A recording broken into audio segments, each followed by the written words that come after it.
안녕하십니까. 정보부장입니다. 오늘 하루는 계속 이렇게 새마을 운동 모자를 좀 쓰고 싶네요. 5.18은 왠지 땡기지가 않습니다. 그들만의 잔치에 언제까지 다른 도에 있는 분들이 북치고 장구치고 해줘야 되는지, 강원도 사람들한테도 미안하고 충청도 사람들한테도 미안하고 제주 사람들한테도 미안하고 특히 제주 사람들, 무안공항 때문에 아주 그냥 자기들이 욕을 먹는 제주공항. 제주 사람들이 뭐가 문제야 도대체. 지금까지 있는 살면서 제주 사람들만큼 순하고 이런 사람도 못 봤는데, 그리고 경기도도요 수도권이 아니야. 경기도도 경기도에 평생 살아온 사람들이 있어. 마치 뭐 지방에서 올라오는 사람들만 경기도에 있는 줄 알아. 포천이라든지 철원, 뭐 철원은 강원도인가? 아무튼 포천, 이런 데 있잖아요. 뭐 이런 데는 다 원래부터 거기서 오랫동안 살았던 사람들이 많은데, 경기도, 강원도, 이분들까지 언제 다 이렇게 전라도한테 포획당해가지고 살아야 되냐는 거지. 이 전라도에서 포획되어 살아야 되는 것을 상징적으로 표현해 주는 게 바로 5.18이라. 그래서 제가 이제 이 5.18에 딱 대항할 수 있는 건 새마을운동이다, 이런 생각이 들어서 이렇게 새마을운동을 썼는데, 아까도 영상을 찍을 때 말씀드렸고, 제가 오늘 사실 김문수 후보 관련된 여러 책들을 이렇게 봤는데, 저서가 솔직히 딱 재밌어 보이지는 않더라고요. 제가 쓴 책들은 재밌어요. 한번 읽어보시면 좋을 것 같고, 애들이. 그러니까 우리 영상 보시는 분들은 아주 젊으신 분들은 없잖아요. 보통 50대, 60대인데, 애들이 이제 기업 들어가거나, 대학 들어갈 때도 면접 볼 때, 취업 면접서, 본부장이 말한다를 이제 읽고, 지금 회사 들어가가지고 10년 차 되신 분들이 저한테 편지가 많이 와요. 근데 그런 분들이 꼭 하는 말이 뭐냐면, 이사 갈 때 다른 책은 다 버리고 가도 내 책은 본부장이 말한다는 꼭 가져간다, 이렇게 얘기를 하시더라고요. 아무튼 그것도 한번 참고하시고, 아무튼 김문수 책 중에서 내가 제일 감명 깊게 본 책은 뭐냐면, 간첩에게 점령당한 대한민국입니다. 간첩에게 점령당한 대한민국. 사실 어떻게 보면 참 제목도 김문수답지. 뭔가 이렇게 참 마케팅 같은 개념이 전혀 없는 거야. 김문수는 참 보면 이재명은 마케팅밖에 없잖아요. 포장밖에 없고, 내용 실질 딱 열어보면, 포장 딱 이렇게 열어보면 이렇게 이상한 조그만 10원짜리 같은 그런 선물인데, 포장은 한 100원짜리로 만들어 놓는 거지. 근데 이제 김문수 같은 경우는 이제 주머니에다가 이게 필요한 게 있는데, 이거 롤렉스인데 가져라, 이런 식이지. 주머니에서 포장도 없는데 막 딱 열어보니까 롤렉스, 5천만 원짜리 롤렉스 이런 거 주고. 그게 김문수야. 김문수는 막 주머니에다가 이렇게 여기 가진 게 없다, 이러면서 그게 이건데 손목에 풀어준 거 막 주고. 근데 이재명이는 막 여자들한테 막 포장해서 하는데, 잘 열어보니까 결국 립스틱 5천 원짜리 하나 들어있고 이런 거. 그런 식으로 여자들 꼬셔가지고 공짜 연애하고 이런 거야. 김문수는 그런 식으로 못 해, 죽어도. 내 인생을 주든지 해야지 여자한테 그런 식으로 이렇게 못하는 게, 그게 김문수인 거예요. 제가 봤을 때 이 김문수가 간첩에 대해서 상당히 이제 중요하게 생각했던 것이, 지난 몇 년 동안 이제 간첩에 대해서 상당히 포커싱을 맞췄지 않았습니까? 그리고 특히 이제 종북좌파, 그리고 친중. 친중은 솔직히 근데 자꾸 이제 다른 사람들이 김문수를 자꾸 친중 그러는데, 도대체 저는 참 이렇게 감이 안 와요. 피부에 닿지가 않아. 그러니까 경기도 있을 때 중국에 대해서 상당히 우회화적인 정책을 폈다 친중이라고 그러는데, 제가 거듭 말씀을 드리지만, 그 당시에 중국은 적대 국가가 아니었어요. 그러니까 김문수가 경기도지사 할 때 중국은 우리가 중국을 막 미워하고 그럴 중국이 아니야. 시진핑도 없을 때고, 그리고 중국이라는 나라가 우리한테 도움이 되는 나라였기 때문에, 그때 중국을 적대시한다는 것은 약간 상당히 비상식적인 얘기지. 지금 중국은 완전히 적대적인 국가인데 그때는 아니야. 근데 그게 자꾸 이제 친중 그러는데 처음과 모르겠고, 또 무슨 이유가 있을 수도 있으니까 제가 아주 반대는 못 하겠는데, 아무튼 김문수 후보가 가장 이제 염려하는 부분들이 바로 반체제 인사들 아닙니까? 반체제, 그러니까 체제 전복 세력들. 여기에 대해서 가장 이제 어떻게 보면 그 책에서 상당히 이제 얘기를 한 건데 뭐 많이 어떻게 보면 그동안 얘기를 많이 했잖아요. 김문수 후보께서 뭐 언론을 장악하고 있는 언론 노조들부터 그리고 우리나라 민노총 이런 것들 그리고 정교조 이 세 가지예요. 언론 노조, 민노총, 정교조 이 세 가지가 가장 대한민국을 지금 좀먹고 있는 단체고 또 김문수 장관도 그렇게 얘기를 하고 있습니다. 근데 이 단체에 대해서 지금까지 우파 대통령들 어떤 대통령도 박근혜도 그렇고 이명박도 그렇고 윤석열까지도 솔직히 제대로 된 탄압을 못했어요. 왜 못했냐? 상대를 모르기 때문에. 그러니까 박근혜 대통령도 그렇고 이명박 대통령도 그렇고 윤석열 대통령도 그렇고 살아온 세월 자체가 그 사람들을 접해볼 일이 없어. 언론 노조를 접해볼 일이 있겠습니까? 민노총을 접해볼 일이 있겠습니까? 응? 그리고 정교조를 접해볼 일이 있겠어요. 이명박 같은 경우도 민노총을 뭐 접해보진 못했을 것 같아. 어디 해외 돌아다니고 막 그래가지고. 그리고 이제 워낙 뭐 일찍 그만두고 이제 서울시장하고 그랬기 때문에 그분도 감이 떨어지는 거지. 옛날에는 노조라는 것이, 그러니까 이명박이 있을 때 노조는 그거는 좌파나 이런 게 아니라 정치색과 상관없이 그냥 먹고 살게 해달라는 노조였어, 그때는. 그러니까 김문수가 노동운동할 때 노조가 이명박 대통령이 어떻게 보면 그 현대건설 사장할 때 노조인 거예요. 그러니까 그분이 생각하는 노조는 뭐 정치색이 없는 거지. 그러니까 어떻게 보면 이 세 분은 지금까지 자기가 머리털 나고 노조내, 뭐 정교조내, 언론 노조 이런 것들을 본 적도 없고 그런 것들이 정치색을 왜 띠지? 라고 생각하는 그런 부분들이야. 그러니까 감이 없으니까 못 잡는 건데 이 김문수 후보 같은 경우는 본인이 거기에 몸 담아봤기 때문에 자기가 거기에 대해서 너무나 이상하게 생각하는 것에 어떻게 보면 진정성이 느껴지는 사람인 거예요. 정교조도 그렇고 민노총도 그렇고 언론노조도 그렇고 너는 왜 그러냐? 도대체 왜 그렇게 정해진 대로 행동 안 하고 언제부터 우리가 그렇게 노조가 임마 정치적으로 했어? 이런 개념인 거지.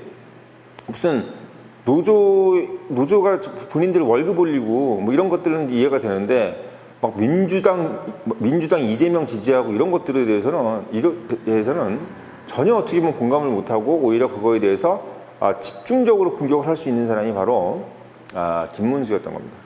그래서 이분이 이제 대한민국 내에 있는 어떤 체제 전복 세력에 대해서도 막 강하게 얘기를 하고 이런 것 때문에 지금 이제 좌파들은 계속 김문수를 극우라고 몰고 가고 있고 사실 극우라고 얘기 나온 것이 김문수 때문이에요.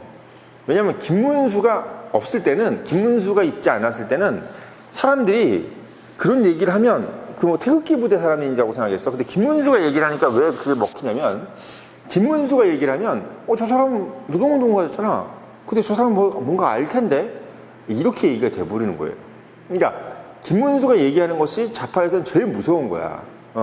예를 들면 뭐 자기가 후유의식했던 사람들, 뭐 공부정권의 뭐 장세동, 그리고 뭐 허화평, 뭐 옛날 5공화국 때 인사들이 막 사실 요즘에 유튜브 같은 거 많이 나오시잖아요. 근데 허화평이라든지 장세동 이런 분들 나와서 유튜브에서 얘기하면 사람들이 먹혀요? 안 먹히잖아. 왜? 너희들 후유의식하고 뭐 5공비리 해가지고 돈 많이 벌고 그랬던 사람들이 무슨 뭐 누구 좌파를 그래. 니네들부터 똑바로 해야지 하고 생각이 든단 말이야.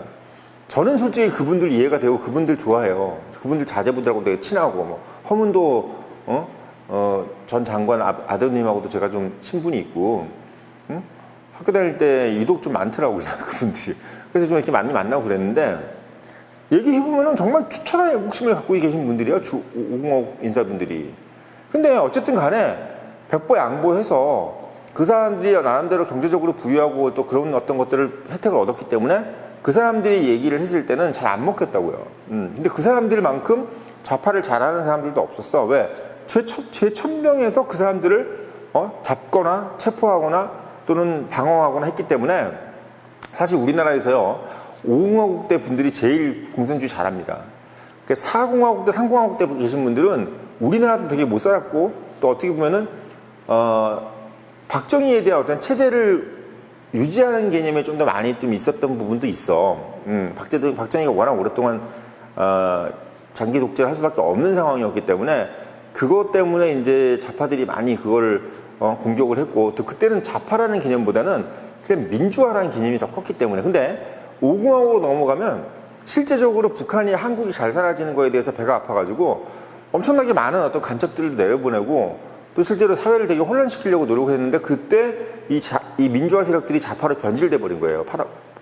이 80년대 때. 그러니까 70년대 때는 민주화 세력이 좌파가 아니었어. 좌파라는 것이 있을 수도 없었지. 중앙정부가 잡아다 그냥 다 죽여버렸을 테니까. 근데 5공화국 때 80년대로 넘어가면요. 이 민주화 세력들이 좌파가 돼가요. 거기에 이제 촉매대가 된 게 학생들입니다. 응?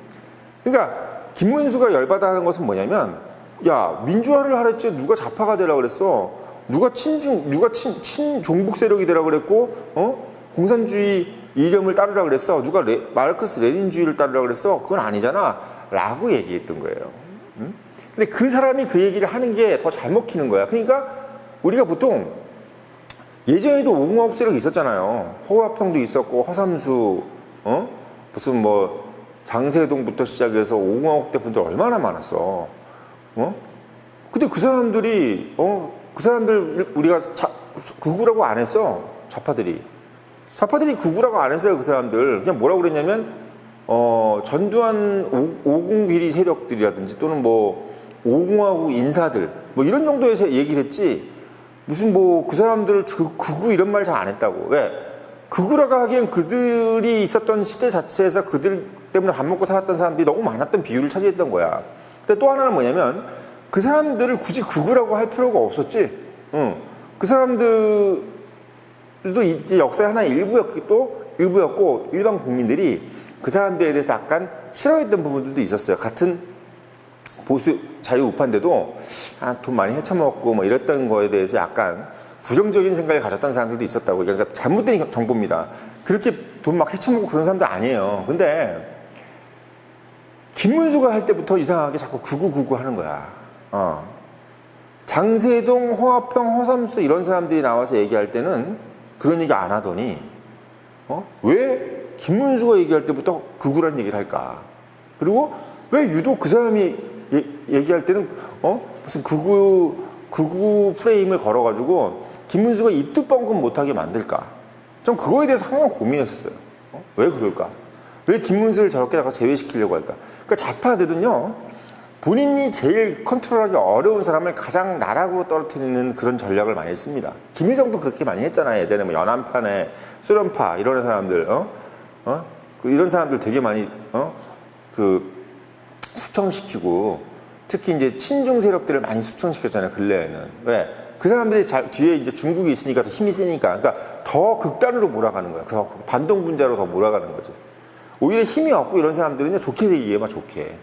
힘이 강한 사람들은 되게 나쁘게 얘기해. 그러니까 5공화국 세력들은 그때 힘이 없었어. 그러니까 자꾸 뭐 그냥, 옛날 사람들, 이런 식으로 하는데, 이 김문수는 아닌 거예요. 김문수는 그 사람이 뭔 얘기 입안 뻗고 내면 자기들의 치부를 너무 많이 알고 또 그 사람이 어떻게 보면 민주화 운동이라는 것이 좌파로 변질됐다는 것을 가장 객관적으로 어떻게 보면 설명할 수 있는 사람이기 때문에 엄청 김문수에 대해서 경악을 금치 못하는 사람들이란 말이에요. 그러니까 이번 대선이 참 재밌는 게 뭐냐면 김문수가 대통령이 되면 대한민국에 있는 종북 세력들뿐만 아니라 반체제 세력들 그리고 민주화를 가장한 좌파 세력들 그리고 경기 동부연합 같은 어떤 그런 정말 빨갱이 세력들 이런 사람들 다 드러나게 될 수밖에 없는 아주 절호의 찬스입니다. 어떻게 보면 우리는 그거를 윤석열 대통령께서 해주시길 기대했잖아요. 윤석열이 이제 검사 출신이고 검찰총장이니까 대한민국에 있는 완전 간첩들 다 잡아내고 그렇게 할 줄 알았는데 그렇게 하기 전에 이미 민주당 놈들이 또는 이재명이가 계속 이제 김건희 여사 가지고 물고 늘어지니까 실패했잖아요, 그게. 근데 지금 김문수는 그렇게 실패할 수 있는 게 없지. 왜? 본인이 너무 깨끗하니까. 뭐 설날 여사가 뭘 하겠어요. 응? 세상에 가진 게 없는데 애들도 그렇고 다 지금 완전히 그런 상황이기 때문에 김문수 장관이 만약에 이제 대통령이 됐을 때는 좌파들은 거의 뭐냐면 패닉이야, 패닉. 예. 이 영상을 중도에 계신 분들이 많이 좀 봐야 돼요. 그러니까 우리 중도층들이 지금 이제 이재명한테 쏠려 있는 이유는 뭐냐면, 그러니까 심정적으로 약간 좀 거기에 대해서 약간 좀 재미있게 생각하는 것은 뭐냐면, 이재명이 되면 안정이 될 거라는 생각을 한단 말이야. 근데 이재명이 된다고 안정되지 않습니다. 예. 이재명이 되면 더더욱 반정부 시위들 이런 것들 넘쳐나고요. 아마 5년 내내 시끄러워요. 근데 김문수가 되면 어떠냐? 왜 이게 안정이 되냐면 김문수는 찍소리도 못하게 만들 거야. 좌파들이 찍소리도 못하게 만들어 JTBC나 MBC 노조들 자기가 직접 찾아가서 얘기하면서 야 너희들 도대체 왜 그래? 어? 너 뭐가 문제야? 이런 김문수 특유의 표정이 있죠. 야 뭐가 문제야? 왜 그러는 거야? 어? 야, 다 해줬잖아. 월급 많이 받잖아. 1억 넘잖아. 이러면서 계속 해버리면 할 말이 없는 거야. 근데 윤석열이나 대통령이나 이런 분들이 그 부분에 대해서 핵심적으로 찌를 수가 없는 거야. 얘들의 근본적인 노림수가 뭔지를 모르니까. 김문수는 이 좌파 노조, 전교조들이 뒤로 다 꼽을 치는 거 어디로 꼽을 치고 돈 어디로 꼽을 치고 얘네들이 다 이 돈줄이 어디로 가 있는지 다 알고 있는 사람이기 때문에 얘네들하고 딱 토론을 하는 순간 얘네들이 그냥 아유 죄송합니다 형님 그냥 이대로 살게요. 제가 뭐 그냥 일부러 재미로 해봤어요. 아유 죄송합니다. 형님 제가 그냥 선생길 똑바로 하고 감사하면서 일 열심히 하겠습니다. 죄송합니다. 이렇게 돼버리는 거야. 안정이 돼 안 돼? JTBC, MBC가 공정방송을 할 수밖에 없게 돼버려요. 그러니까 제 말씀을 들으라니까 제 말씀을. 김문수가 대통령이 되면 유시민이부터 다 조용해져. 유시민, 뭐 김재동 뭐 다 조용해져 그냥. 응? 싹 다 조용해지는 거야 그냥. 아무도 얘기 못해 그냥. 이재명이만 혼자 그냥 외롭게 이렇게 있는 거야. 제가 그렇게 되나는 데랑 봐봐요. 김문수가 대통령 되는 순간 민노총, 전교조, 언론노조들 그냥 다 싹 다 조용해지고 대통령 딱 되는 순간 아마 저기 한겨레 신문이라든지 경향신문, 한국일보 이런 데서 경축, 문수영 환영 이렇게 나오나 안 나오나 봐봐. 왜? 엄청나게 빨리 태세 전환할 거란 말이야. 지금 전라도에서 김문수랑 같이 운동했던 사람들이 계속 지금 편지 보내고 있대잖아. 야 문수야 내가 너랑 무슨 사이냐? 우리 옛날 같이 민주운동 했지 않았냐? 이런 사람들 지금 계속 다 김문수한테 지금 붙고 있는 데잖아. 지금 언론에서 JTBC나 MBC가 그걸 보여주지 않아서 그렇지 김문수가 대통령이 딱 되는 순간요 갑자기 태세전환 확 돼버리는 거야 그냥. 이재명이니 뭐니 다 왕따 되는 거야 그냥. 문재인 같이 이런 사람들 대충 민주화운동 했던 사람들 김문수는 노무현보다 윗단계래요. 좌파들 얘기 들어보면 노무현이 했던 민주화운동보다 더 윗단계 강도의 좌파운동을 했던 사람이야 김문수가. 그러니까 김문수가 대통령이 딱 되는 순간 우파도 우파지만 좌파들이 그냥 딱 조용해지는 거야. 좌파 조용하고 우파들 내가 다 알겠고 너희들 다 무슨 소리 하는지 내가 알겠으니까 내 얘기 듣고 딱 해서 앞으로는 무조건 닭돌이야.